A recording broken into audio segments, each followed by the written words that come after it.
تو بھائی اللہ سے کوئی نہیں لڑ سکتا, وہ جو دے رہا ہے وہ اس پہ صبر کرو.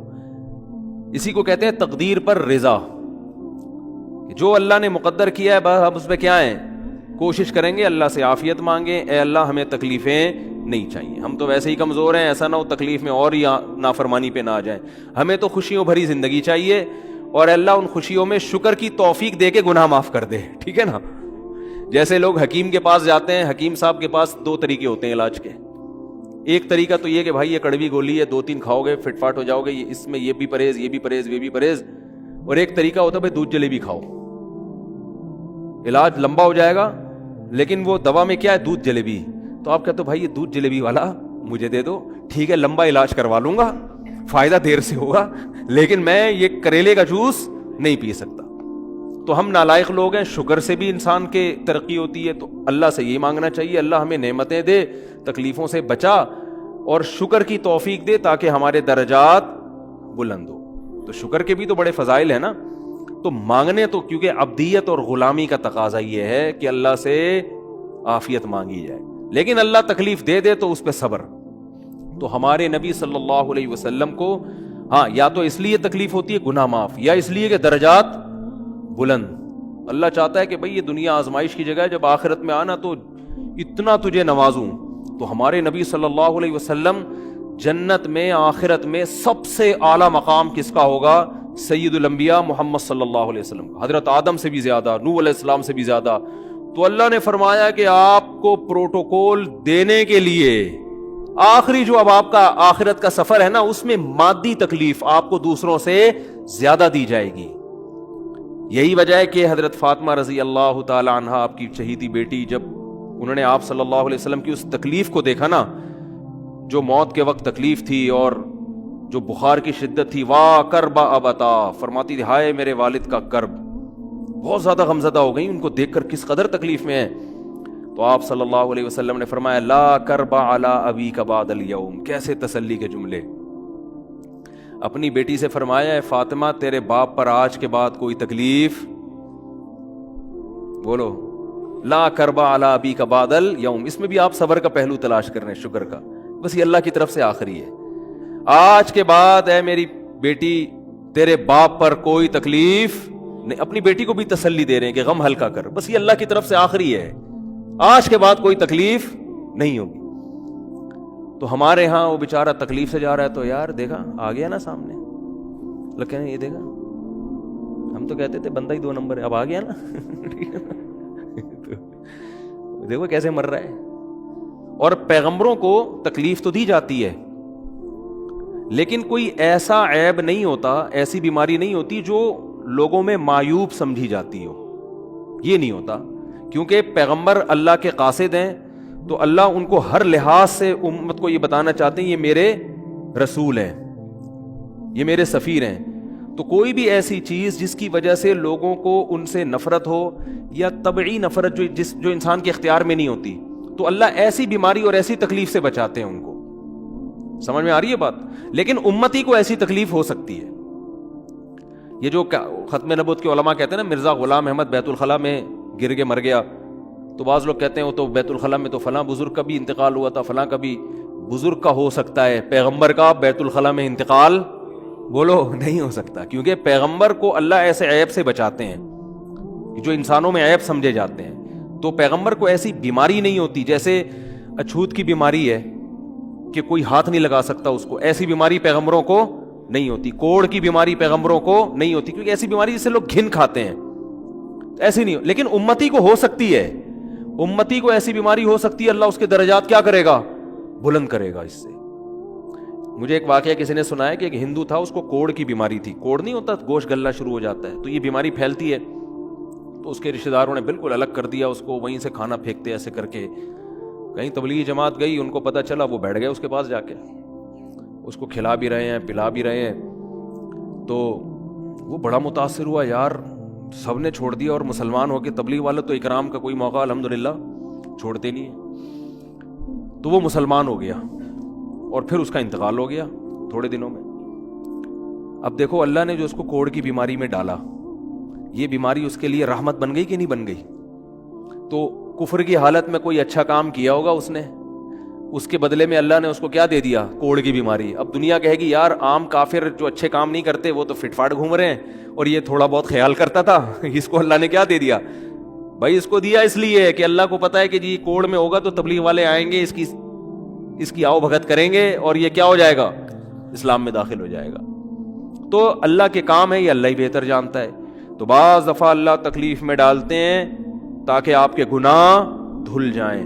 تو اس لیے موت کی جو تکلیف ہے نا, اچھا اور عین ممکن ہے کوئی بہت بڑا بدماش ہو, بڑے آرام سے مر جائے وہ, اور مرنے کے بعد ایسی خوبصورت اسکن ہو جائے اس کی, کیونکہ اسکن کی اچھے یا برے ہونے کا تعلق موسم سے ہے, جینے, ٹھیک ہے نا. جس کو برین ہیمریج ہوتا ہے تو چہرہ خراب ہوتا ہے, چاہے وہ نمازی ہو. میں نے ایسے پکے نمازیوں کو جن کی نماز کی حالت میں ڈیتھ ہوئی ہے, ان کو دیکھا موت کے بعد ان کا چہرہ کالا ہو گیا. یہ بری بات نہیں تھی, یہ کالا اس لیے ہو گیا کہ برین ہیمریج ہوا, رگ پھٹی ہے تو بلیڈنگ ہونا, اور ہارٹ اٹیک بھی ہوا پھر ان کو. تو ڈاکٹر کہہ رہے تھے ان کو جلدی دفناؤ کیونکہ یہ بہت جلدی ان کا جسم خراب ہو جائے گا. حالانکہ پھر میں نے خواب میں ان کو جنت میں بھی دیکھا. صحیح ہے نا. تو خام خمانہ لوگوں نے یہ چیزیں بنائی ہوئی. تبھی میت کو چھپانے کا حکم ہے, کیونکہ اکرام کرنا ہے نا, تو چہرہ مرنے کے بعد بگڑنا شروع ہوتا ہے. یہ ہر ایک کا ہوگا, چاہے نیک ہو چاہے برا. تبھی تو حکم ہے کہ اس کو جلدی دفن کرو, کیونکہ اس کی توہین ہے اب لوگوں کے سامنے رکھنا. اور ہمارے کیا ہو رہا ہے, باقاعدہ مردوں کے ساتھ سیلفیاں چل رہی ہیں, ناک میں روئیاں ٹھوسی ہوئی ہیں اور ویڈیو بن رہی ہے اور زیارت ہو رہی ہے, لائن لگ لگ کے پبلک دیکھ کے جا رہی ہے. کیا جاہلانہ رسم ہے یار, کیا جاہلانہ. میت میں اور دلہن میں فرق ہونا چاہیے. دلہن کی منہ دکھائی ہوتی ہے, وہ محلے پڑوس کی عورتیں آتی ہیں, بھائی دلہن آئی ہے بیوٹی پارلر کر کے دیکھ رہی ہیں, تو مردے اور دلہن میں اتنا تو فرق کرو, مردے کی بھی رونمائی ہو رہی ہے. تو یہ غلط رسم ہے. انتقال ہو گیا فوراً چہرے پہ کپڑا. ہاں جو اس کے بہت قریبی لوگ ہیں, قریبی لوگ ایسا ہوتے ہیں کہ اگر وہ بدبو آ بھی رہی ہو, چہرہ بگڑ بھی جائے, ان کو نفرت نہیں ہوتی. بیٹے کو اپنے باپ سے نفرت نہیں ہوگی, چاہے جیسا بھی ہو, چہرہ جیسا بھی بگڑ جائے. وہ کہے گا یار میرا اس کا رشتہ خوبصورتی کی بیس پہ تھوڑی ہے. لیکن اجنبی لوگ جب اس کو دیکھیں گے تو چہرے کے بارے میں تبصرے بھی کریں گے. اور ایک صاحب کا انتقال ہوا, میں نے کہا جلدی دفناؤ, چہرہ نہ دکھاؤ. تو انہوں نے کہا لوگ کہیں گے یار لگتا ہے کچھ چہرہ بگڑ گیا اس لیے چھپا رہے ہیں. میں نے کہا اب تو اور چھپانا چاہیے, اس لیے کہ جس کا بگڑ جائے اس کو تو چھپائیں گے تو پھر لوگ یقیناً کہیں گے بگڑا ہوا چہرہ ہے. تو اس رسم ہی کو ختم کر دینا چاہیے. انتقال ہوا فوراً چہرے پہ کپڑا. ہاں بیوی دیکھ سکتی ہے اپنے شوہر کو, یا بیٹے ہیں, یا اس طرح جو بھائی بہن ہیں قریبی, وہ دیکھ لیں. باقی پبلک سے چھپا کے اس کو فوراً کیا کرو, دفن. اب تو قبر میں جا کے بھی دکھا رہے ہوتے ہیں. یہ اجمیوں کی گندی رسم ہے, بری رسم ہے. گندی کا لفظ میں نے تھوڑا سا زیادہ سخت استعمال کیا, لیکن مجھے اس سے زیادہ ہلکا لگ نہیں رہا کوئی لفظ. عرب میں ایسا نہیں ہوتا.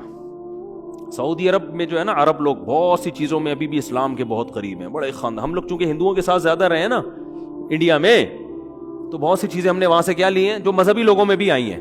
عرب میں یہ سسٹم نہیں ملے گا آپ کو. عرب میں جب تک زندہ ہے احترام, ادب, تمیز. انتقال ہو گیا فوراً سے پہلے دفنایا, قبر پہ تختی بھی نہیں لگاتے. وہ جائز ہے تختی لگانا, لیکن وہ بھی نہیں لگاتے. کہہ رہے ہیں اب اس کو تختیوں کی ضرورت نہیں ہے, اب دعاؤں کی ضرورت ہے. دعائیں ہوتی رہتی ہیں ابا کے لیے, اور صدقات و خیرات کرتے ہیں. تب ایسا صدقے کرتے ہیں عرب کہ آپ کی سوچ ہوگی. ایسی سخاوت ہے عربوں میں, اپنے ابا کے لیے, اپنی اماں کے لیے دعائیں کرتے ہیں. وہ میں نے بتایا نا ایک واقعہ, میں نے بہت پہلے سنایا تھا. جدہ میں کسی کے یہاں ٹھہرا ہوا تھا, سعودی عرب میں, پاکستانی تھے وہ کسی عرب کے ساتھ 30 سال سے ملازمت کر رہے تھے. عربوں کا نا آپ کو ایک پہلو دکھایا جاتا ہے میڈیا پہ, جو اچھا پہلو ہے وہ نہیں دکھایا جاتا. جو اسلام کی وجہ سے ان میں خوبی ہیں وہ نہیں دکھایا جاتا. تو ایک عرب شیخ تھا جس کی, ہاں یہ ملازم. دوسرا عرب کا جو اصل کلچر آپ کو ملے گا گاؤں دیہاتوں میں. شہروں میں تو پتہ نہیں کون کون آگے آباد ہوا ہے, اس میں اچھے بھی ہیں برے بھی ہیں. کہہ رہے ہیں میں نے دیکھا کہ وہ ایک عرب شیخ اپنی فیکٹری سے نکلا, میں تو ایک بھکاری آیا, اس نے اللہ کے نام پہ کچھ مانگا. اس کے پاس پتہ نہیں تنخواہ بانٹنے نکل رہا تھا, کیا نکل رہا تھا, اس کے پاس بہت سارے پیسے تھے, ریال. تو اس نے اس کو بھکاری کو دے دیے. بھکاری کو جیسے دیے, بھکاری نے, اچھا یہ عرب بھی 80 سال کا بڈھا,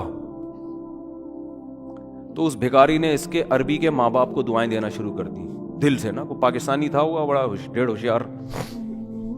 دعائیں دی, اللہ کہہ رہے تمہارے ابا کی مغفرت ہو جائے, اللہ کہہ رہے. تو وہ عرب کو اتنا اچھا لگا, اس نے اور دے دیا.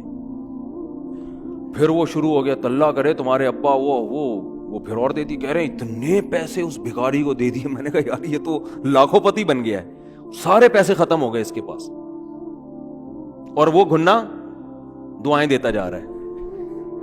وہ جو گھنا تھا نا وہ کیا کر رہا ہے, وہ بھی گھنا بن کے طبیعت سے دعائیں دے رہا ہے. وہ رونا بھی آ جاتا ہے پاکستانیوں کو, آپ کو پتا ہے. تو کہہ رہے ہیں وہ چلا گیا, پیسے ختم ہو گئے. اس عربی نے کہا اگر یہ میرے پاس اور بھی پیسے ہوتے نا, یہ دعائیں دیتا رہتا, میں پیسے. بعض ایسے جذبات ہو جاتے ہیں نا انسان کے کہ اس کو لگتا ہے کہ شاید یہ دعا قبول ہو رہی ہے. بعض دفعہ ایسی کیفیات آ جاتی ہیں انسان کے اوپر. تو وہ پاکستانی تھے جنہوں نے مجھے واقعہ سنا. کہہ رہے ہیں یار ان کے اندر کوئی ان کے قریب رہے نا تو بعض چیزیں ان میں بڑی خاندانی. عربوں میں ماں باپ کا بہت احترام ہے, بہت. جتنے کسٹمر کے ساتھ بدتمیز ہوتے ہیں نا, باپ اور ماں کے ساتھ اتنے ہی اچھا سلوک کرتے ہیں. ایسا نہیں ہے جیسے زبان چلا دی اور یہ کر دیا. باپ بیٹھا ہوگا سب چپ کر کے آرام سے بیٹھے ہوں گے کہ باپ یہ بول بیٹا رہا ہے. ہمارے یہاں بیٹا باپ لگ, میں تو لوگوں سے پوچھتا ہوں یہ پہلے کیوں, کہ مجھے ایسا لگ رہا ہے آپ کا بچہ آپ سے پہلے پیدا ہو گیا, یعنی وہ باپ بنا ہوا ہوتا ہے. ٹھیک ہے نا, باتیں ایسے کر رہا ہوتا ہے کہ جو بیٹا ہے وہ باپ لگ رہا ہے, جو باپ ہے وہ بیٹا لگ رہا ہے. تو خیر کہاں سے کہاں بات چلی گئی, کیا بات کر رہا تھا. ارے یار یہ تو موضوع کو کوئی پکڑ کے رکھے, یہ بہت بڑی جاہل پیر کی بات تو میں نے شروع کی تھی. شیطان ہوا وغیرہ سب ہو گیا. ہاں یہ بات چل رہی تھی کہ موت کی تکلیف اگر کسی کو ہوتی ہے, میں یہ بتا رہا تھا کہ اسلام کی باتیں اللاجیکل بات اسلام نہیں کرتا. ہاں مذہبی لوگ بعض دفعہ ایسی باتیں کر کے لوگوں کو بیوقوف بنا دیتے ہیں. قرآن کی آیتوں کی غلط تفسیر کر لیتے ہیں کہ بھئی وہ اتنی تکلیف سے مرا اس کا مطلب وہ جہنم میں جائے گا, وہ نیک آرام سے مر گیا. تو یہ قرآن و سنت سے ملتا ہے کہ نیک لوگوں کو موت کی تکلیف بہت دفعہ ہوتی ہے, زیادہ بہت دفعہ نہیں بھی ہوتی. اب یہ نہیں کہ کوئی آرام سے مر گیا تو آپ کہیں سیدھا جہنم میں گیا, اس کو تو تکلیف ہی نہیں ہوئی, یہ بھی ضروری نہیں ہے. ٹھیک ہے, اس کو بولیں یہ اللہ کی رحمت ہے, اچھا گمان رکھنا چاہیے نا کہ بھئی یہ اللہ نے پہلے ہی دھلا دیا اس کو. تو یہ جو موت کی تکلیف جس کو قرآن میں آتا ہے نا کہ برے لوگوں کو موت کی تکلیف ہوتی ہے, وہ روح نکلنے کی ہے. کہ جب عالم برزخ کی طرف روح جاتی ہے اور اس کو برزخ کی چیزیں نظر آنا شروع ہوتی ہیں, تو پھر روح چاہتی نہیں ہے کہ میں جسم سے جدا ہوں, لیکن فرشتے اس کو کھینچ کے نکالتے ہیں. تو یہ عالم برزخ کی چیز ہے, اس کا اس مادی زندگی سے تعلق نہیں ہے. مادی زندگی میں تو کسی کے یہاں گولی مارو گے نا, ٹھا کر کے گئی نکل گئی مر گیا, اور کسی کو کیما بنا کے مارو گے تڑپا کے تو تڑپ تڑپ کے مرے گا وہ.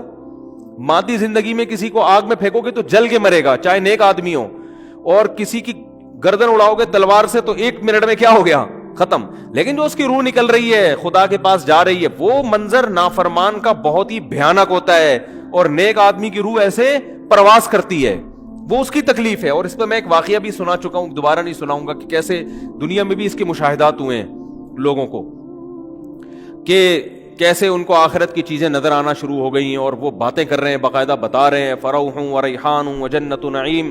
جو قرآن میں آتا ہے نا, فرشتے آتے ہیں اور اس کی روح قبض کرتے ہیں, تو وہ بعض دفعہ اللہ دنیا میں بھی دکھا دیتے ہیں.